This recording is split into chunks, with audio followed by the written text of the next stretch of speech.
Sa mundong puno ng kaguluhan, may mga kwento na hindi basta-bastang nauunawaan. Mga kwentong tumatawid sa linya ng pananampalataya at karahasan. Ako ang inyong tagapagkwento at ito ang Mysterio Files.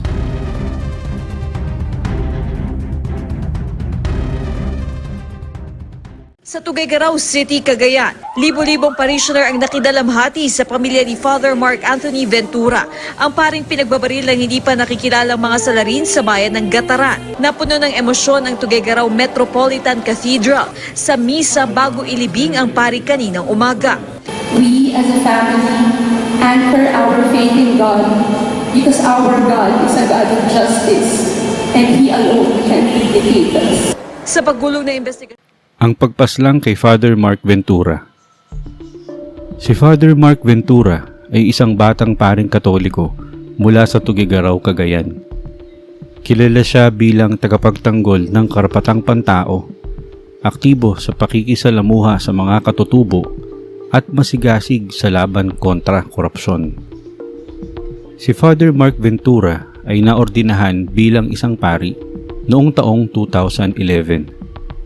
Kilala siya sa kanyang masigasig na paglilingkod sa mga katutubo, lalo na sa mga komunidad ng mga Aita, at sa kanyang matapang na paninindigan laban sa illegal mining at iba pang isyong panlipunan. Brigadier General Rizaldo Nieves clears they are continuously conducting strict measures against illegal mining and logging in the region. In fact, they have confiscated more than 177,000 board feet with a worth of more than 5 million pesos since February 2020 up to this date. They have also filed a case against 3 policemen who were conniving with illegal loggers. Nieves does not solely blame the illegal logging and mining in the region as the cause of the massive flooding, but also the continuous rains, saturation of soil, and some other tributaries leading to Cagayan River. Leia Ilagan, UNTV, News and Rescue. Bago ang kanyang huling asignatura, nagsilbi siya bilang rektor ng Tomas Aquinas Major Seminary sa Apari, Cagayan. Noong April 2018, itinalaga siya bilang direktor ng San Isidro Labrador Mission Station sa Barangay Mabuno, Gataran. Noong April 29, 2018, matapos magdaos ng misa sa Barangay Peña Oeste, Gataran, habang nagbibigay ng basbas, binaril ng isang hindi pa nakikilalang salarin. Siya ay tinamaan sa ulo at dibdib, at sa edad na 37 years old, agad na binawian ng buhay ang pari. Ayon sa mga saksi, 2 lalaking nakamotorsiklo ang pumasok sa compound.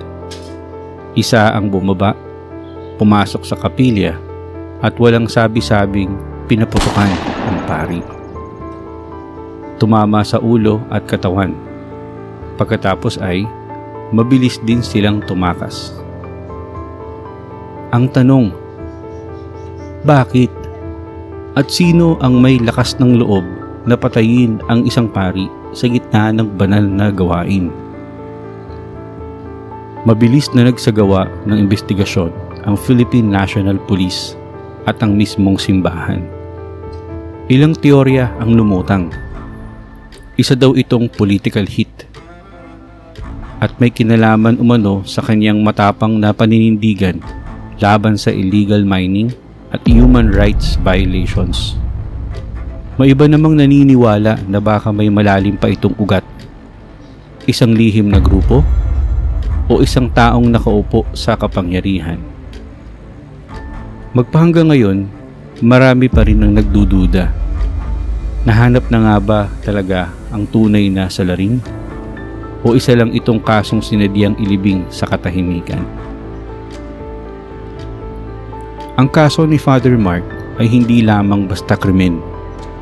Isa itong paalaala ng panganib na dala ng katotohanan. Isa rin itong pagsubok sa ating pananampalataya. Ang simbahan ba'y ligtas pa ring tahanan para sa katotohanan? O unti-unti na itong sinasalakay ng takot at pananahimik? Sa mga nananatiling tahimik, ito'y isang hamon. At para naman sa mga naglilingkod sa liwanag, kagaya ni Father Mark, isang paalaala na may halaga ang bawat boses. Hanggang kailan mananatiling misteryo ang pagpaslang kay Father Mark? At kailan natin maririnig ang buong katotohanan? Kung kayo ay may alam, tanong, o teorya, huwag mag-atubiling magkomento. Huwag kalimutang mag-share, mag-subscribe at i-like ang videong ito dahil sa bawat misteryo, may katotohanang natatago.